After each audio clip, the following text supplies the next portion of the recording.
नमस्कार, मैं हूं वीरेश सिंह। आईटीआई के टॉक शो में आपका स्वागत करता हूं। आज जो है तो डीजीटी के बनाए हुए नियम, आईटीआई एफिलिएशन 2024 के दिशा निर्देश एमएसटी आईटीआई के लिए, जिसको मिनी आईटीआई कहते हैं, है ना। इसके बारे में जान लीजिए। ये मिनी आईटीआई है और ये आवेशित ब्लॉक में ही खोली जाती हैं, ठीक है। इसमें कई मिथ्या थी, कई थोड़ा सा रूल रेगुलेशन अलग थे, इस पर काफ़ी बहस भी हुई थी। तो अब जो ये आईटीआई खोलना चाहते हैं आप, तो आप ये देख लीजिए, सबसे पहले समझ लीजिए। अगर आपको दिक्कत होती है तो आप व्हाट्सएप पे मेरे को मैसेज करेंगे।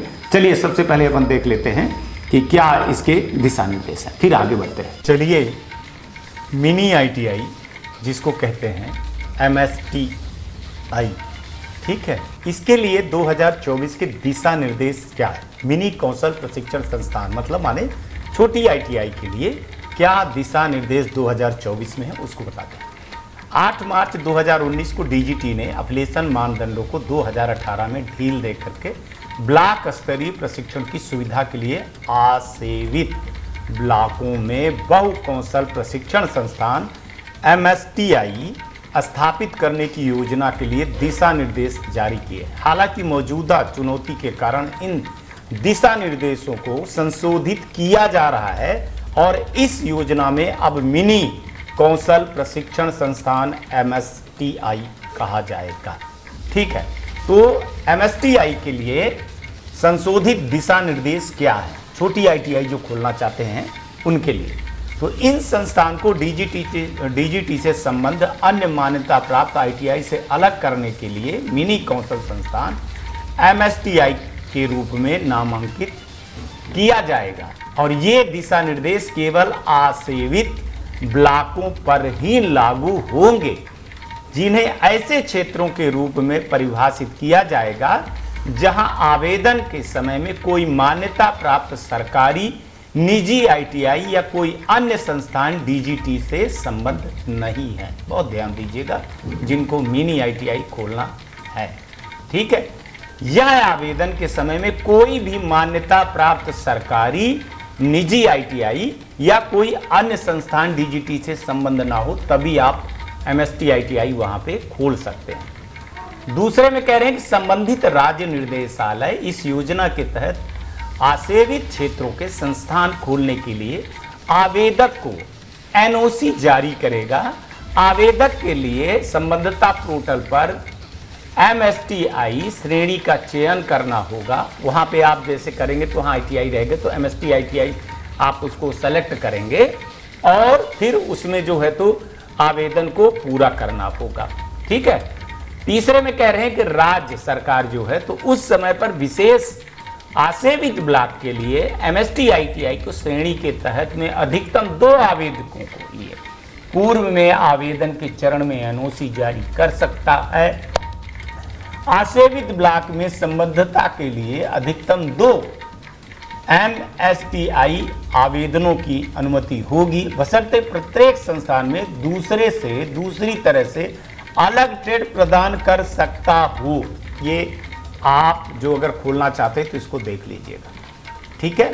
हमारा काम है नियम और कानून को आपको बताना। एमएसटीआई योजना के तहत एक संस्थान किसी भी आसेवित ब्लॉक में स्थापित किया जा सकता है जो कम से कम 2 दीर्घकालीन शिल्पकार प्रशिक्षण योजना सीआईटीएस योजना के ट्रेड प्रदान करता है, जिसमें प्रति ट्रेड 2 इकाई 1+1 होती है, कुल मिलाकर के 4 इकाई होती है, ठीक है।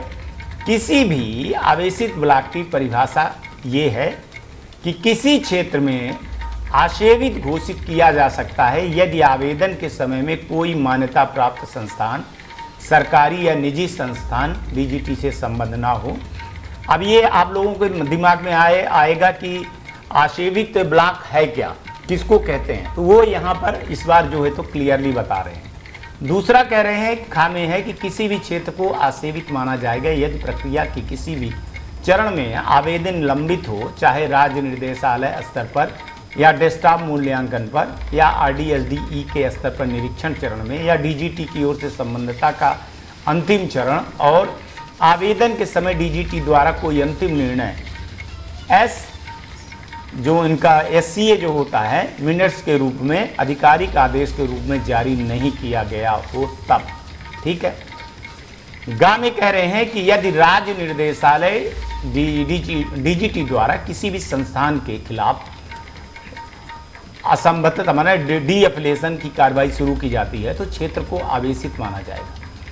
यदि अंतिम डी-एफिलिएशन का आदेश DGT द्वारा जारी किया जाता है और आवेदन की तिथि पर उस विशेष ब्लॉक को कोई संबद्ध संस्थान नहीं है तब एक MST ITI की कार्यशाला, कक्षाओं, ड्राइंग हॉल, IT लैब और लाइब्रेरी के न्यूनतम क्षेत्र की आवश्यकता को पूरा करना होगा, जैसा कि नवीनतम CTS पाठ्यक्रम में DGT मानदंडों से परिभाषित किया गया है।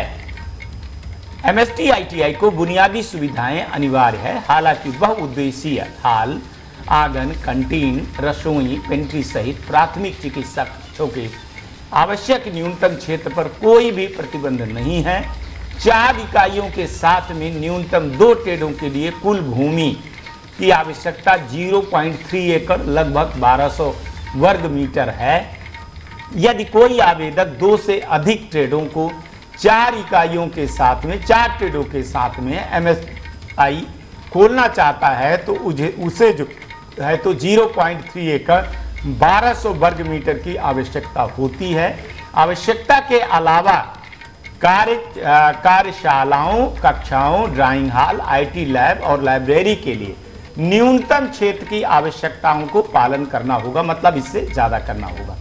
अन्य बुनियादी सुविधाओं के लिए क्षेत्र में अनुपातिक वृद्धि भी होनी चाहिए। ये आप विशेष ध्यान दीजिएगा, इसीलिए हिंदी में करके दे दिया हूँ। सवाल भी फिर आप पूछ सकते हैं।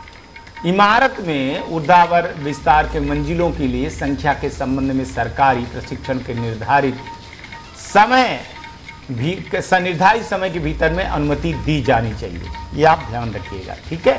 संस्था भवन का निर्माण सभी सुविधाओं के प्रावधान इन क्षेत्रों के लिए परिभाषित संबंधित राज्य संघ और राज्य क्षेत्र के NCB कोड के उप नियमों का अनुपालन करना होगा। नेशनल बिल्डिंग कोड जो होता है उसके अनुसार यदि मौजूदा भवन में आगे निर्माण की आवश्यकता वाले संबद्धता के लिए अतिरिक्त इकाइयों की मांग की जाती है तो आवेदक को सरकारी विभाग के सिविल इंजीनियरिंग या राज्य सरकार के अनुमोदित अधिकृत किसी भी सिविल इंजीनियर द्वारा जो नक्शा होता है और सुरक्षा, ये सब कुछ सुरक्षा संरचनात्मक जो बिल्डिंग बनी है, बिल्डिंग सेफ्टी सर्टिफिकेट प्रदान करना होगा। भारी मशीनों के लिए जुड़े व्यापार मतलब ट्रेडों के लिए यूनिट के लिए केवल भूमतल पर ही स्थित होने चाहिए, जैसे कि नवीनतम पाठ्यक्रम में मतलब माने अगर आप भारी मशीन वाले अगर आप जैसे खोलते हो फीटर डीजल उजल खोलते हो तो वो नीचे वाले ही फ्लोर पे होना चाहिए, ऊपर वाले फ्लोर पे नहीं होना चाहिए। यह वर्णित मानदंडों के अलावा एक नया संस्थान खोलने के लिए अन्य सभी विनियम DGT द्वारा जारी किए गए दिशा निर्देश लागू रहेंगे। ये दिशा निर्देश MST ITI की योजना के संबंध में DGT के सभी पिछले जारी आदेश निर्देशों को स्थान लेंगे। हालांकि पहले से तय कोई भी आवेदन फिर से नहीं खोला जाएगा। ये जो है तो DST के लिए नए नियम हैं जो आपको मैंने बताया। Back to studio. चलिए, अब हमको लगता है कि आप अच्छे से समझ गए होंगे। अगर आपको कोई दिक्कत होती है तो आप व्हाट्सएप के माध्यम से आप हमसे सवाल पूछ सकते हैं, हम आपको जवाब जरूर देंगे। आप व्हाट्सएप पे आप जो भी हो वो टेक्स्ट वाइज आप मैसेज लिख दीजिए, जिस पॉइंट पे आपको दिक्कत है वो हम आपको व्हाट्सएप पे ही जवाब दे देंगे या शो पे जवाब दे देंगे, है ना। तो आज तक के लिए इतना ही है। आगे चल करके फिर कोई और चीज़ें जो आ रही हैं वो सारी चीज़ें अभी अब आपको बताना चालू करूंगा। और अभी ITI एफिलिएशन के बारे में ही मैं सोच रहा हूं कि नवंबर में पूरा खत्म कर दूं। ठीक है, आज तक के लिए इतना ही। कल आएंगे तो फिर किसी नए मुद्दे पर बात करेंगे। तब तक आप लोग अपना ध्यान रखिए और आसपास सफाई जरूर रखिएगा। नमस्कार, जय हिंद, जय भारत।